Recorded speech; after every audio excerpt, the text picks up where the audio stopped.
Pagnanakaw naman po sa isang shop sa Binmalay, huli po sa CCTV.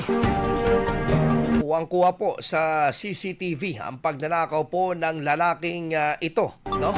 Sa isang shop sa Binmalay, Pangasinan, madaling araw po yan ng July 2. Sa ibinahagi pong CCTV footage ng may-ari, kitang-kita ang mabagal na kilos ng suspect at paglimas sa perang kinita ng naturang shapa.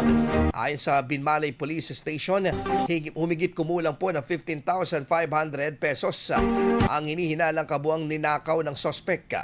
More or less 15,500. Yun yung alleged stolen money doon, na kung saan katatapos lang ata nilang nag-inventory. So parang kabisado niya kung saan niya kukunin yung mga alleged na stolen money. So as of now, just to update,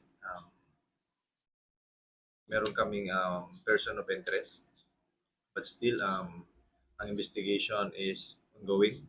Ginagawa po lahat ng PTV Malay para po mahuli at makasuhan kung sino man yung ma-identify natin na maling.